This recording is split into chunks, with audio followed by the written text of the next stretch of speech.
Dobar dan, moje ime je Filip Lukić, ovo je Screening. Amerika izlazi iz ere Donalda Trumpa i to uz paljenje kongresa, nasilni upad i iznošenje stolica. Neki kažu scene koje smo pre 20 godina videli i u Beogradu. Tada smo iz Narodne skupštine izneli stolice, ali još uvek izgleda nismo uneli demokratiju. To kaže i Evropska unija, te smo prošle godine ostali bez jednog otvorenog poglavlja. Da li će vakcinacija u narednom periodu odrediti put spoljne politike Srbije i da li je balkanizacija Amerike na delu? O svemu tome razgovaram sa Filipom Eidusom sa Fakulteta političkih nauka. Gospodine Eidus, hvala vam što govorite za Screening i evo da počnemo na početku. Dakle, da li mi to vidimo nakon ovih scena u Kongresu, balkanizaciju Amerike i to što smo gledali pre 20 godina u Beogradu? Hvala na pozivu da učestvujem u Screeningu. Prvo, ja ne volim taj termin balkanizacija mnogo, zato što on podrazumeva da je Balkan sinonim za sve loše što se dešava u ovom svetu. Naravno, Balkan jeste bio u proteklih nekoliko decenija izazovno mesto, ali svakako da ne predstavlja metaforu za sve što se loše dešava. Pa i ovo što se dešava sad u Vašingtonu, ja ću da podsjetim gledalce da smo 5. oktobra u parlament ušli ili ljudi su izašli na ulice, jel tako, da bi odbranili izbornu volju na demokratskim izborima. A sada u Americi imamo slučaj da oni koji su izgubili izbore, ne oni koji su pobedili na izbore, nego oni koji su izgubili izbore žele da ponište izbornu volju građana. Tako da mislim da svaka... Oni brane svoje ubeđenje da su zapravo dobili izbore, da su pokradeni. To ubeđenje je, kao što znamo, zasnovano na wishful thinkingu i na lažnim vestima, na teorijama zavere. Apsolutno nijedan sud u svim američkim državama, nijedna institucija nije potvrdila da je bilo kakvih nepravilnosti, znači izbori su bili čisti kao suza, a to što Donald Trump i njegovi saradnici propeliraju tu teoriju zavere da je bilo krađe na izborima, to je naravno američki problem, ali pre svega jedna lažna vest, jedna teorija zavere i oni takvim upadom i svim ovim što rade u stvari brane svoje uverenje i narušavaju izbornu volju građana. I zato hoću da kažem, znači, svaka analogija između 5. oktobra i 6. januara u svim američkim državama ne stoji. Neki kažu da je Donald Trump zapravo želeo da ode uz svojevrsnu predstavu, da je ovo bio način da prosto na sebe ponovo baci određeno svetlo. To je donekle i obeležilo njegov mandat od izlaska Sjedinjenih Američkih Država iz Pariskog sporazuma, iz Svetske zdravstvene organizacije i tako dalje. Dakle, šta da očekujemo od Bajdena? Da li se može nekako u tom kratkom periodu poništiti tih prethodnih 4 godine? Dakle, da li da očekujemo neko nagli povratak Amerike ili će to ići postepeno? Pa ne može da se poništi. Ništa što je napravljeno, vreme ne može da se vrati. Šteta je učinjena. 4 godine Amerika se povukla iz, kao što ste rekli, iz brojnih međunarodnih ustanova. Prepustila je to liderstvo drugima u svetu i dosta narušila jednu sliku koju je Amerika gradila više od 50 godina u svetu kao lidera slobodnog sveta i vodeće demokratije. Sada ćemo verovatno imati pokušaj Bajdenove administracije sigurno da se vrate na takozvana fabrička podešavanja, da se vrate multilateralizmu, da obnove transatlantske odnose, da vrate Ameriku u razne međunarodne ustanove od Svetske zdravstvene organizacije preko iranskog nuklearnog programa i drugih institucija iz kojih, recimo, raznih sporazuma o kontroli naoružanja iz kojih se Trump povukao. To neće ići tako brzo, pre svega zato što je sada kontekst dosta drugačiji. Imamo jednu epidemiju koja u Americi odnela skoro 500.000 života, više nego Prvi i Drugi svetski rat zajedno i mislim da će prioriteti njihove administracije biti na domaćem planu, ali svakako da će sve ono što može da se uradi na spoljnopolitičkom i u međunarodnim odnosima biti pokrenuto i tu možemo da očekujemo jedan povratak Amerike, uslovno rečeno. Opet, ponavljam, ne možete 2 puta u istu reku zgaziti, međunarodni odnosi su se promenili i Amerika će svakako imati vrlo izazovan zadatak da povrati taj ugled i svoju poziciju u međunarodnim odnosima koja je ozbiljno narušena u proteklih 4 godine. Je li to povratak donekle Obaminoj politici, dakle u kom pravcu Bajden može da ide? Hoće li biti možda progresivniji od Obame ili će možda imati čvršći stav po nekim pitanjima? Ja mislim da će biti, da to neće biti Obama 3.0, kako ga zovu. Naravno, tu su mnogi ljudi i njegovi kadrovi, vidimo koje ljude je stavio u svoju spoljno-političku administraciju, koje je za sada preporučio, Blinkena i sve ostale. Vidimo da su to sve provereni kadrovi koji imaju iskustva iz Obamine, neki čak i iz Clintonove administracije. Znači, to su brojni ljudi koji su oštrili zubiće i tokom ovih ratova na Balkanu i koji imaju neke formatirane poglede na međunarodne odnose i na ovaj Balkan. Mislim da će više u domaćoj politici biti promena, u smislu zato što se i ekonomska situacija razlikuje, imamo i pandemiju i zdravstvenu krizu. Mislim da će tu biti više prostora i više zahteva od američkih građana da se neke stvari ozbiljno ponovo razmotre, kao što je recimo, zdravstveno osiguranje ili minimalni dohodak i tako razne druge stvari, dosta progresivne koje je Biden najavljivao. Ili vas iznenadila odluka Bidena da da pomoć svim Amerikancima od $1.200? Pa, znate šta... Zbog toga što smo ovde imali sličnu situaciju kada smo govorili da to nije pametna politika, zbog toga što ne targetira one koji su najugroženiji, da je populistički potez. Jeste očekivali nešto tako od Bajdena na početku mandata? Nisam očekivao, nisam toliko iskren da budem ni pratio, moram da priznam, domaću politiku i više se fokusiram na spoljnu politiku, ali to jeste jedna vrsta populizma, bacanje novca iz helikoptera svima, umesto da se fokusirate na najugroženije građane, jer nisu svi podjednako pogođeni pandemijom. Tako da, isto kao i kod nas sa 100 evra. Tako da, ali da se vratim za trenutak na spoljnu politiku i međunarodne odnose, mislim da će tu biti manje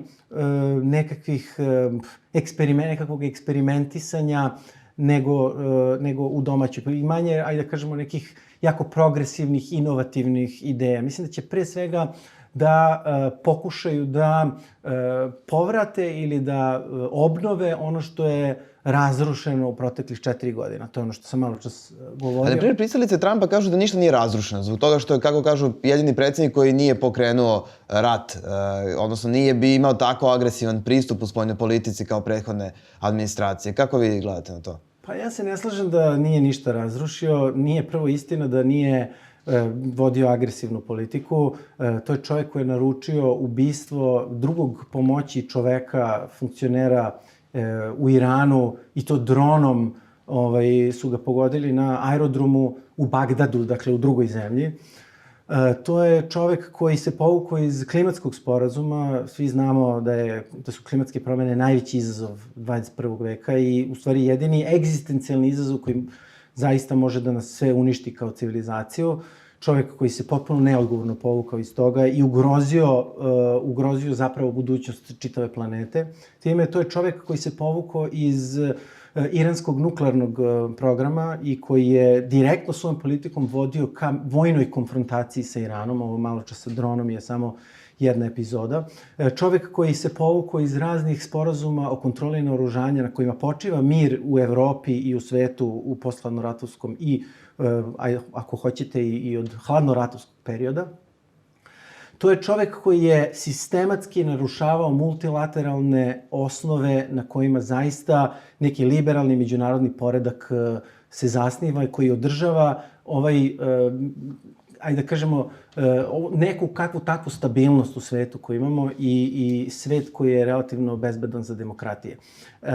Činjenica da on je započinjao nove ratove, ali je isto tako, kada pogledate broj napada dronovima u Siriji, u Afganistanu, u Jemenu, u Somaliji i na drugim mestima na svetu, dakle, taj broj napada se za vreme njegove vladavine dramatično povećao. I ne samo da se povećao, nego je umanjena i demokratska kontrola Kongresa nad tim napadima. Ti napadi drona, to nisu video igrice. U tim napadima stradaju ljudi, stradaju nevini, stradaju civili i to je ono što potpuno prolazi ispod radara i što naša javnost uopšte ne vidi. Njima je samo važno da li je Donald Trump na strani Srba ili Albanaca u našem sukobu i kroz tu prizmu interpretiraju njegovu spoljnu politiku. To je, dakle, jedan čovek koji je vodio jednu izuzetno agresivnu, neodgovornu i rušilačku spoljnu politiku u većini delova sveta gde je delovao. Na nekim mestima je on pokušavao da izboksuje neke mirovne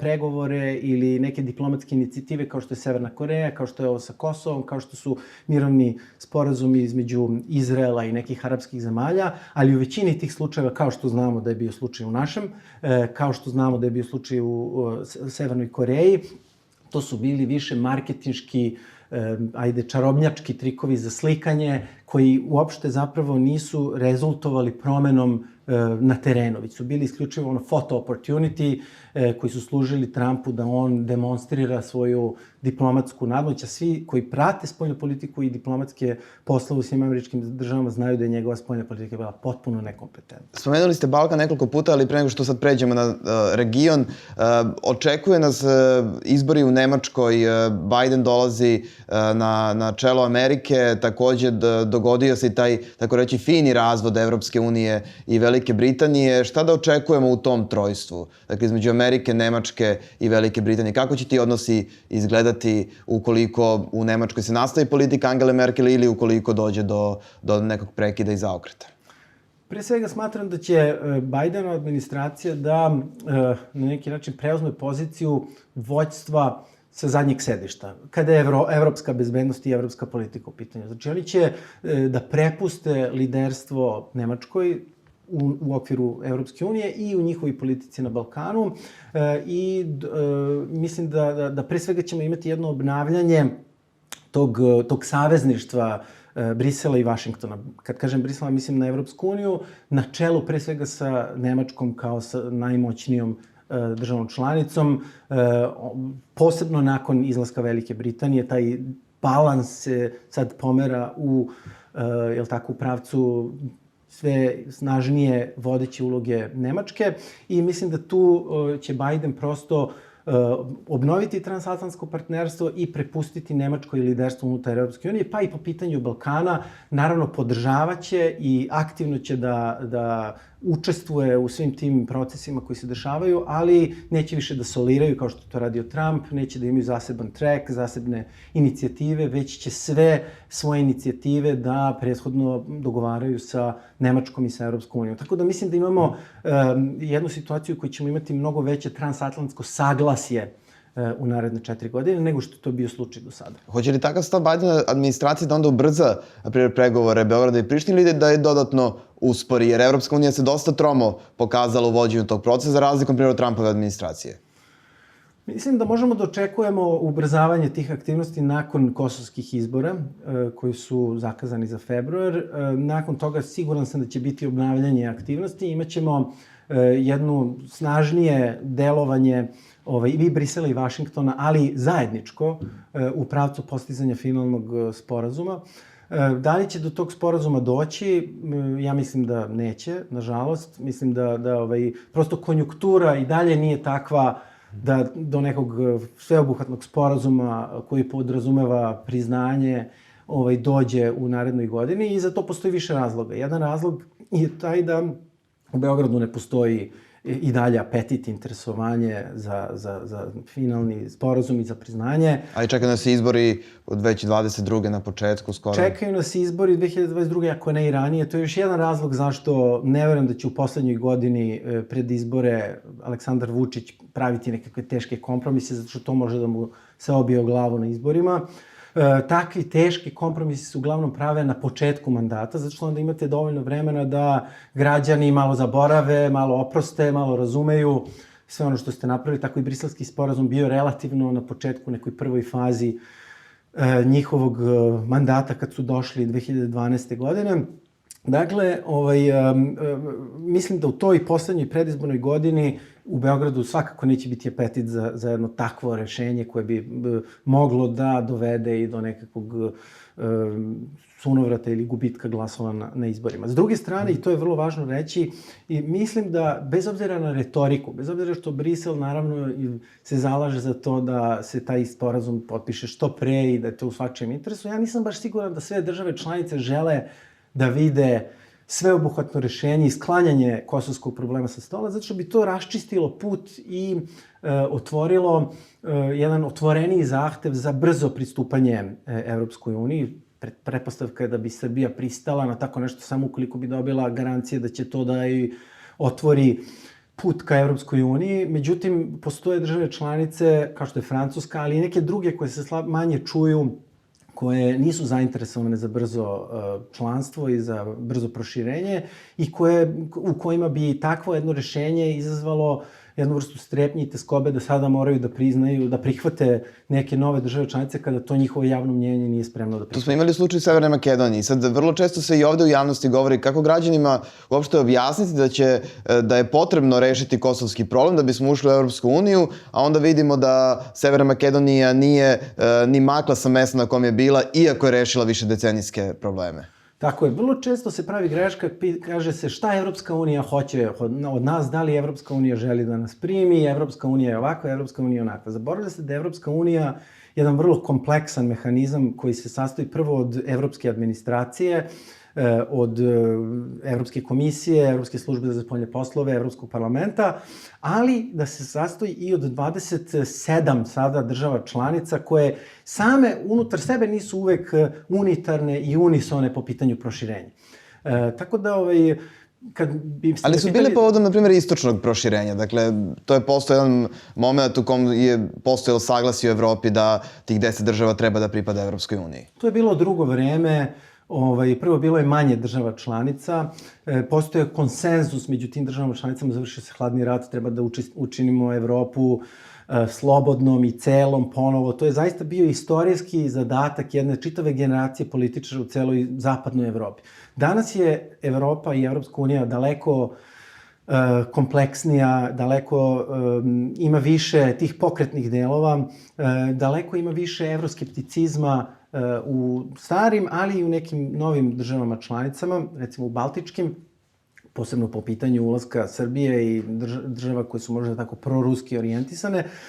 Tako da situacija se promenila. Došlo je do zamora od proširenja o kome smo 100 puta pričali, ali je došlo i do zamora od pristupanja i ovim državama kandidatima sa Zapadnog Balkana, jednom delu njihovih građana je više preko glave da slušaju o uslovima koje treba ispuniti. Taj proces se jako dugo razvukao. Znači, kad pogledate koliko je treba... To pokazuje istraživanje, ali tako da je prvi put da gotovo imamo većinu građana koji smatraju da Srbija ne treba da bude članica Evropske unije. Po istraživanju Beogradskog centra za bezbednosnu politiku, prvi put preko 50% građana ne želi da Srbija postane članica Evropske unije. Ima raznih istraživanja koje su došle do malo drugačijih rezultata u istom periodu, ali sva istraživanja koje su rađena u oktobru i novembru pokazuju da je trenutno u Srbiji na delu jedno rapidno opadanje interesovanja građana da postanu članice. Ko je odgovoran za to? Dakle, je li imamo odgovorne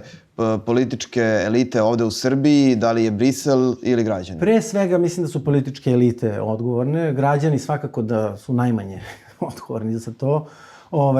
Najveću odgovornost imaju političke elite, dakle vlast koja dosta sporo sprovodi reforme, šutira stalno konzervu niz put vezano za Kosovo, čeka neku bolju konjunkturu da se dogodi kako bismo dobili što bolji dil u vezi sa Kosovom.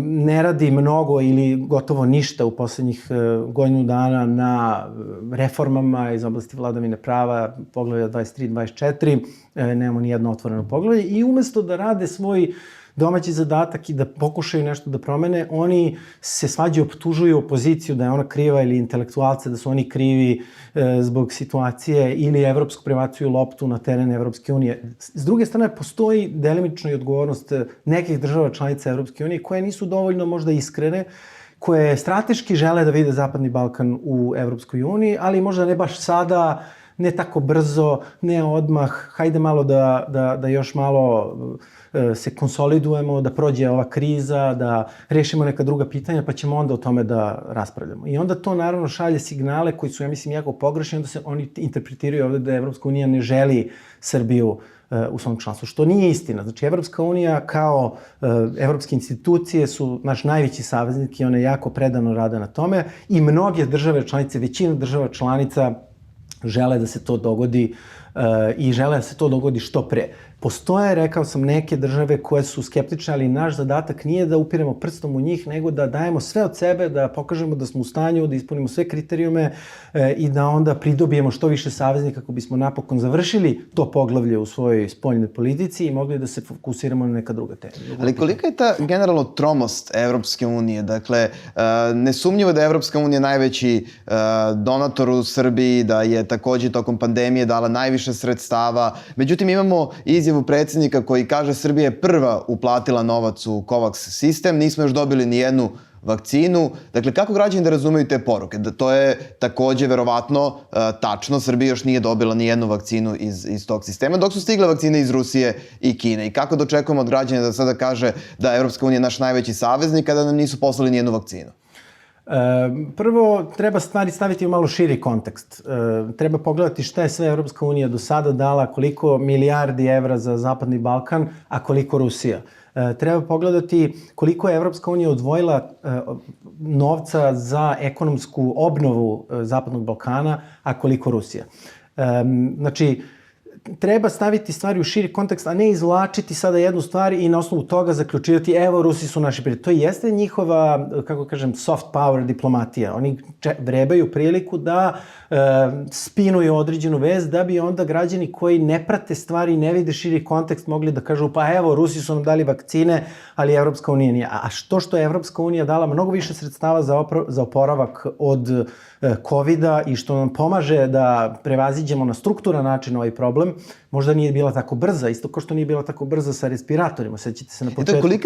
To je upravo moje pitanje, kolika se šteta napravi u tom izostanku brzine Evropske unije? Dakle, i u onom periodu na početku pandemije, kad je nam Kina bila najveći prijatelj, do toga kad smo dobili najveću pomoć od Evropske unije. To je velika je boljka Evropske unije. Ja se bavim spoljnom politikom Evropske unije već dosta dugo. Bio sam u Somalilandu, recimo, radio sam tamo jedno terensko istraživanje, interesovalo kako funkcioniše njihova misija u okviru zajedničke spoljne bezbednosne politike baš u Hargeysi u Somalilandu.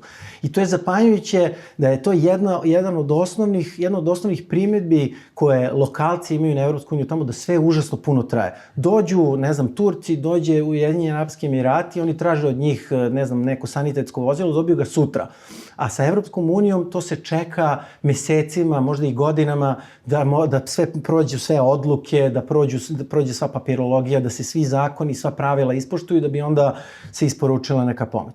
Ali to je prosto tako kada imate 27 država i jednu vrlo komplikovanu strukturu koja mora da donosi odluke o svim tim pitanjima. Zbog toga je neophodna reforma Evropske unije, neophodno je da se uvede, recimo, glasanje kvalifikovanom većinom, neophodne su brojne druge stvari koje će da Evropsku uniju učine daleko, okretnijom institucijom nego što je to slučaj sada. Ali svakako i da je takva jedna spora, troma, ali ispravna Evropska unija, kao ispravan geopolitički projekat, je bolja nego da je nemamo. I zbog toga mislim da treba biti prosto, da treba imati razumevanja nekad i za tu sporost kada uzmete u obzir čitavu kompleksnost procesa donošenja odluka koje se nalazi u pozadini toga. Da nekako dokaže tu svoju okretnost, Evropska unija će imati priliku i u međustranačkom dijalogu vlasti i opozicije koji se najavljuje. Evropska unija poručuje da je spremna, da može da se krene sutra. Opozicija kaže da se već kasni. Predsjednik Narodne skupštine Ivica Dačić kaže da dijalog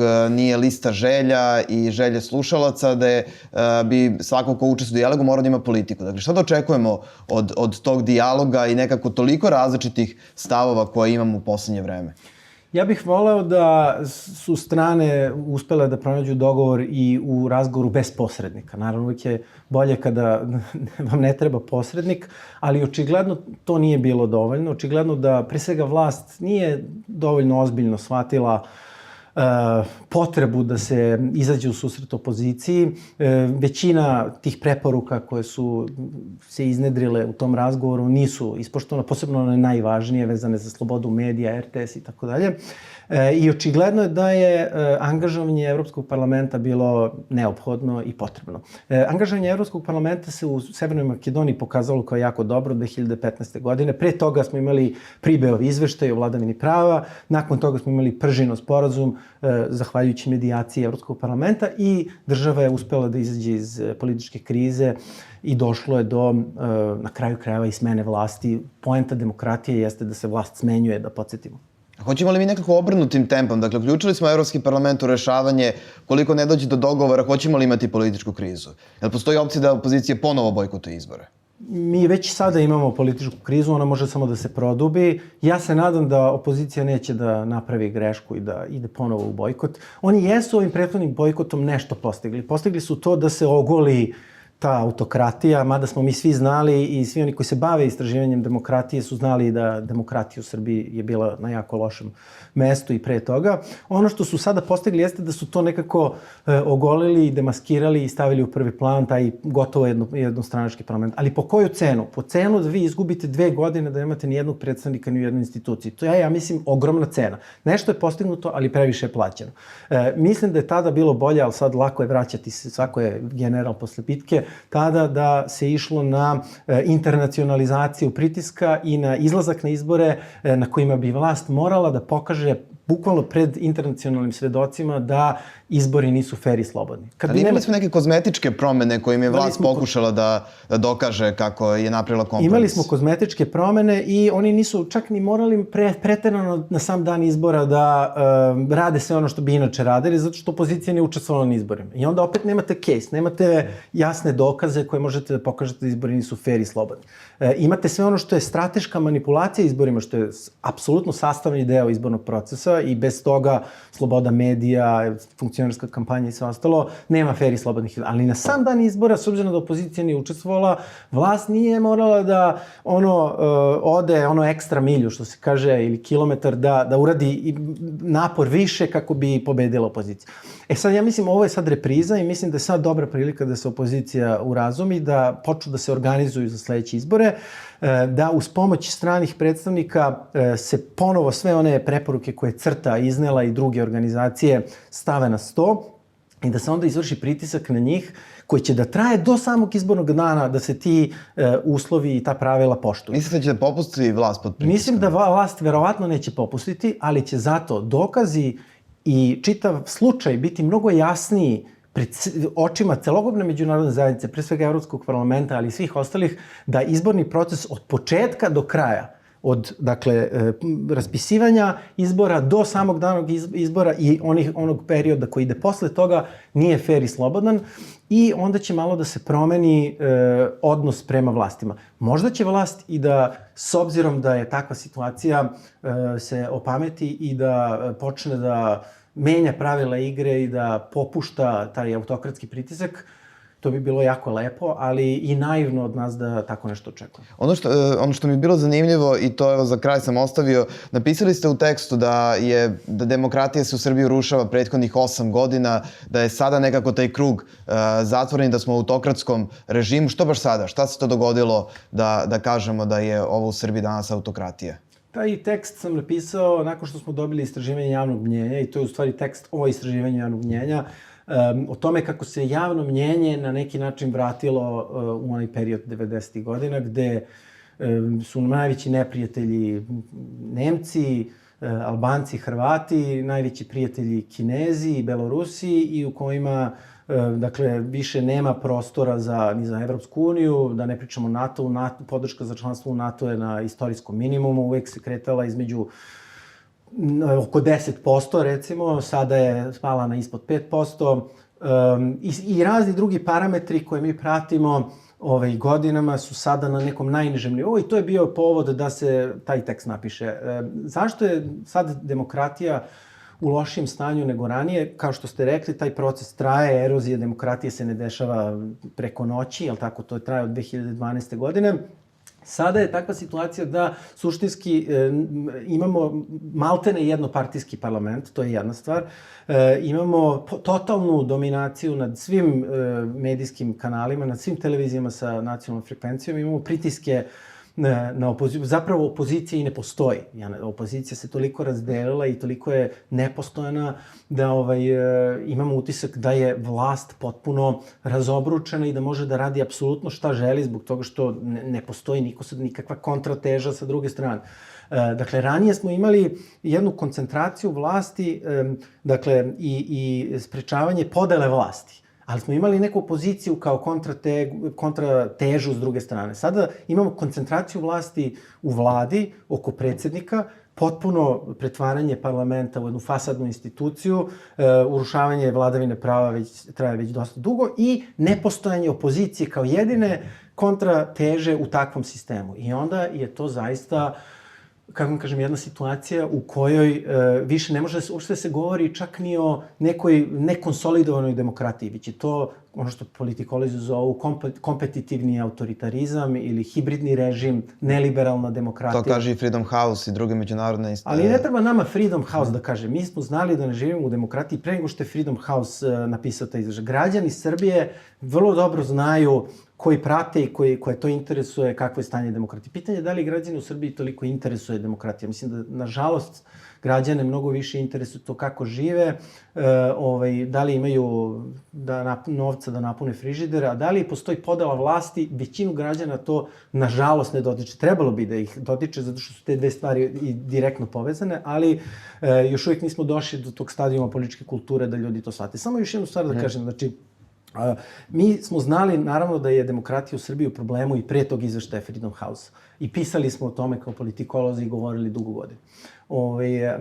Ali ono što je problematično, to je da je vlada, kada je izašao taj izveštaj, njih je to zabolelo više nego vapaji nas koji smo godinama upozoravali na to. Njih jedino interesuje to kako mi stojimo na nekoj rang listi, kako stojimo na šangajskoj listi. Uopšte ih ne interesuje kvalitet obrazovanja, ali ako je Beogradski univerzitet pao na šangajskoj listi, ajde mi da platimo da nekako dođemo, da nam se poboljša pozicija na tom rankingu na Šangaju. Isto tako i ovdje. Njih je jako zabolelo to što je Freedom House izbacio taj izveštaj i onda su umesto da počnu da rade svoj domaći zadatak i da počnu da pročitaju šta piše u tom izveštaju i raznih drugih organizacija. Nije to samo Freedom House, to je Varieties of Democracy, to je Transparency International, to su razne druge... I izveštaj Evropske komisije. Izveštaj Evropske komisije, izveštaj, pročitajte sve moguće i nemoguće političke izveštaje, radove politikologa koji se time bave, izveštaje stručnih organizacija.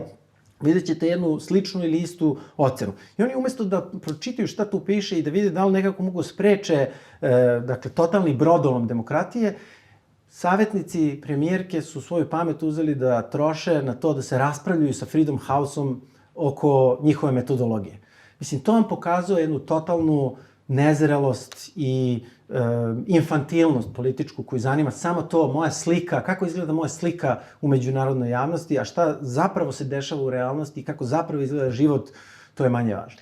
Nadam se da će predsjednica vlade i predsjednik početi pažljivije da čitaju te izveštaje, bar u ovoj narednoj godini, da ćemo imati bolju situaciju do izbora 2022. Hvala mnogo na razgovoru za screening.